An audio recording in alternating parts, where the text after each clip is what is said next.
Are you ready for a new topic? I hope you are, because today we will go through a topic called Interventions and Strategies for Challenging Behavior by Sabrina. Let's go! There are four purposes of challenging behavior, which can be remembered by S.E.A.T. So the first one, S, is sensory. So sensory is when the person show challenging behavior, for example, like sensory seeking behavior or sensory avoiding behavior that does not fit the context or environment. So for instance, like a child suddenly started screaming because the surrounding is too loud for them, or a child that kept on peeling his or her skin because it doesn't like the texture of the mat or texture of an item that touched their skin. For escape, for instance, a child show a challenging behavior to escape a task or something that aversive. For instance, like if we ask the child to do a work on the table, the child would tend to run around or kick the chair to escape from the task. So for attention, of course, A, um, when a child purposely do something that we don't like or something that just make someone angry just to get attention. So for instance, like purposely hit the person or purposely um, vomit just to show attention, to gain attention from others. And the last one is tangible. So tangible is when a person do something to get something that they desire. For instance, um like break a chair or something, or just to show. Oh, sorry. Let me continue. So, for instance, purposely break a chair so that he or she knows that when he showed this kind of behavior, the other person will like, okay, okay, okay, take this. So that's why he or she do this one to get the thing that he or she wanted. Before you dig deeper into the behavior, there are a few things that you need to take note. So the first one is that you need to rule out pain or illness. This is because medical part is the bottom part of the pyramid. So unless we can rule out that one, there's nothing that you do or nothing that you can teach that the person can learn. So regardless whatever it is, settle the medication part first. The second one is that to establish predictability or consistency. So it's the same with us also. When things change all the time, for example, like when we are during COVID situation, we get very anxious, correct? So it's the same with them as well. So if we want to change their behavior, we need to establish consistency, especially when the kids are rigid, like if they are autism. So we need to have that fixed daily routine. If we really want to teach the child about changes, we can gradually expose them or teach them about changes, but start with small first. And then the change should be clearly communicated to them. For instance, like, is it written or is it verbal, or do you need to use visual cards? So that part need to be clear to them. The third thing is that you need to create calm atmosphere, because sometimes behavior actually happens because of the atmosphere. Maybe it's too packed, too crowded, or too maybe the wall. I mean the painting on the wall is too bright for them. So we try to create as calm as possible the atmosphere. Then we try to study the behavior from there. And then the fourth thing is that you need to attend positive behavior more compared to negative behavior, because we tend to focus on scolding the negative behavior rather than rewarding or praising the positive behavior. So if we focus more on the positive behavior, they will uh, become more alert, and then, oh, okay, now they are actually, the people like the positive behavior, maybe I should do that more. So we need to shift their perspective. And then the fifth one is that we need to use do statements. So instead of don't stand on the table or don't throw things, we should say like, please sit down, pick up the item. So change it to more positive sentences. And then the last one is keeping perspective. So keeping perspective means that we need to be prepared to respond whenever challenging behavior occurs, so that expectations for appropriate behavior can be established. So for instance, um, oh, you need to remember that you need to respond in a proper way, in a way that it won't reinforce the negative behavior but reinforce positive behavior. Because if we constantly be prepared to respond in accurate way, the child will more likely to show appropriate behavior. I mean, in higher probability. Before a challenging behavior happens, how do we prevent it from happening?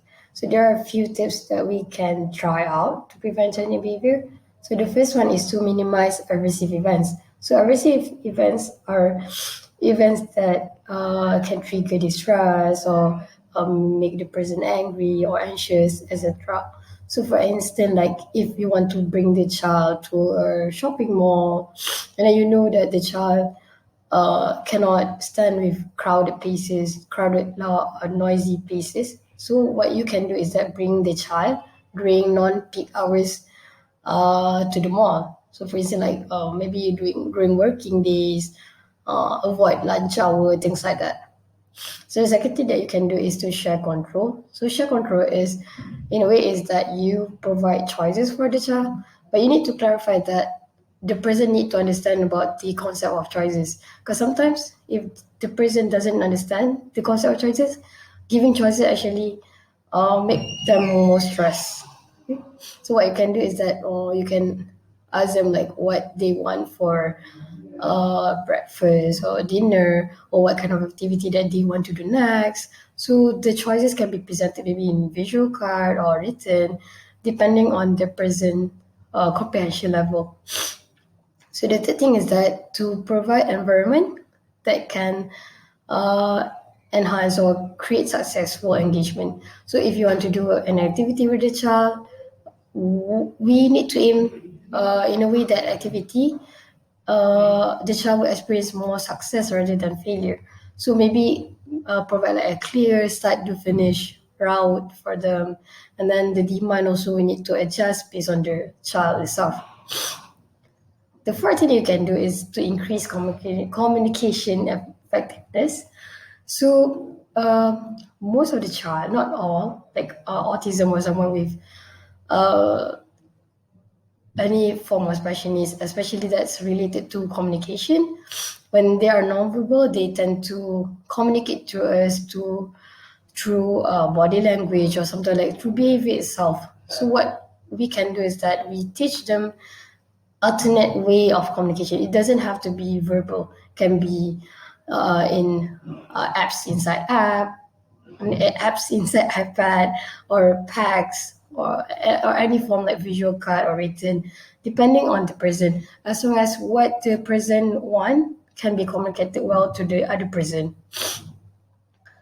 Right. The fifth thing that you can do is to clarify expectation. So you need to be clear what is the start and what is the finish. And then what you need to remember is that the expectation should be the same with all the person that assist the child. So it should not be different because we want the child to understand in the end this is the goal. You need to achieve this goal. So when you clarify expectations, less behavior will happen. And then the sixth part is to support self-regulation. So if the child tends to get angry fast or get anxious, so what can do? Maybe teach them breathing or provide them like a calming space. So in a way they can self-regulate and less possibility of behavior happening. And then the last one is to match demand to abilities. So regardless of demand or activities, you need to understand how much the person can do because in the end, what we want is for them to be successful. So if you want to increase the demand, you need to increase support as well. So try to balance across these options like the demand, the support, the abilities. So how do we support positive behavior? How do we ensure that the child initiate positive behavior and continuously do this positive behavior? So there are three ways. The first one is to meet their sensory needs. So in terms of behavior, you'll tend to see either sensory seeking or sensory avoiding behavior. So what you can do in a way that we can support the positive behavior is to provide sensory-based activities day to day. So, for example, if the child have problem with vestibular, maybe we can merge in their daily routine, like things like jumping on the bed, or maybe try to sit on the gym ball, or any like chair. We can also climb chair, so we can try with balancing. So everyday things, everyday the activities can be merged with these sensory based activities. The second thing that you can do is you can use contingency method. So contingency method is, excuse me. So contingency method is the involvement of rewards or anything tangible usually. So the concept is that you delay or you withhold desired item until activity is finished or when the president showed good behavior. So how do we apply contingency method is through two ways, which are positive reinforcement and token economy.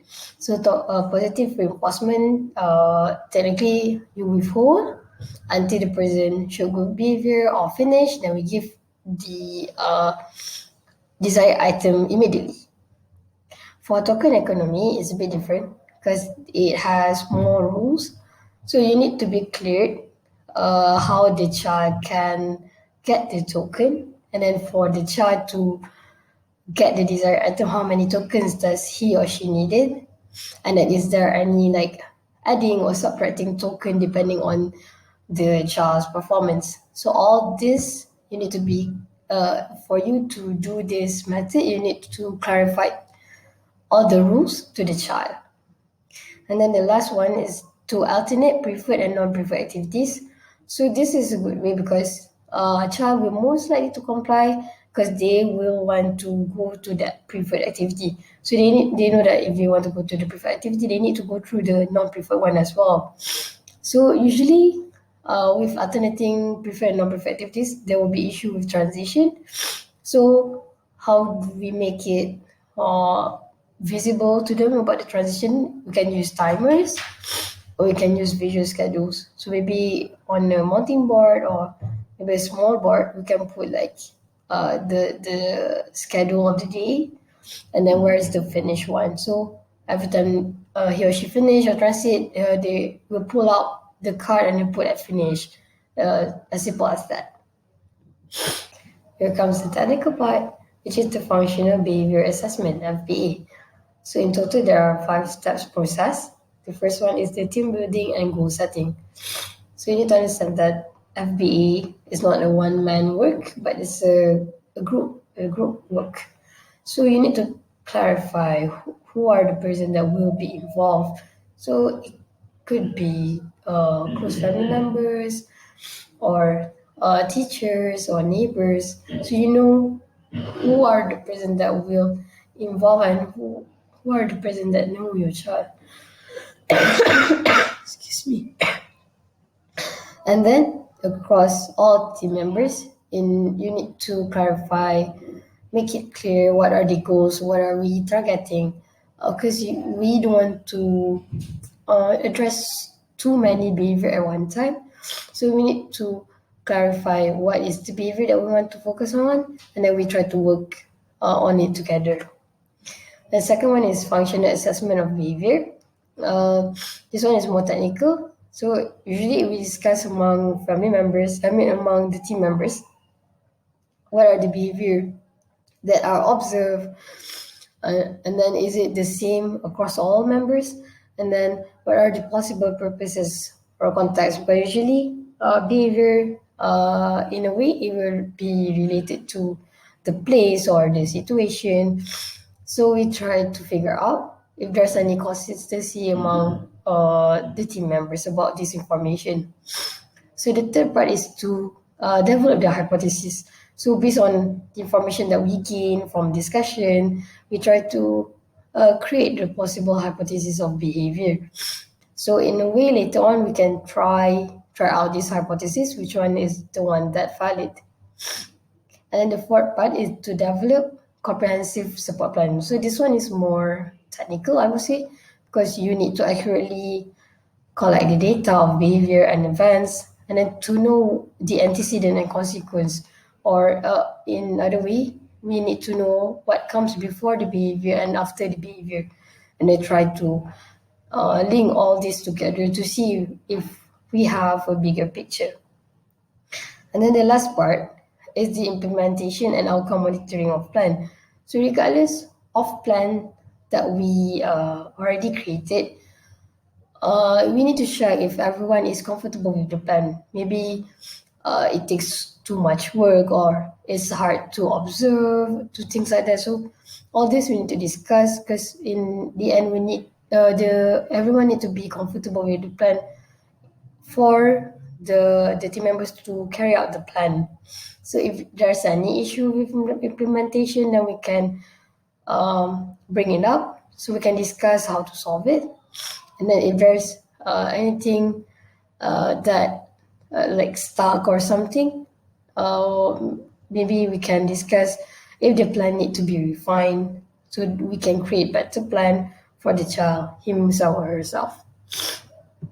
Thank you for keeping your loyalty to hear my presentation until the end. I hope that my presentation will give you enough information about the topic. But if you need more, you can always search into the Occupational Therapy for Children book, which is written by K. Smith O'Brien. All right, again, thank you and see you next time.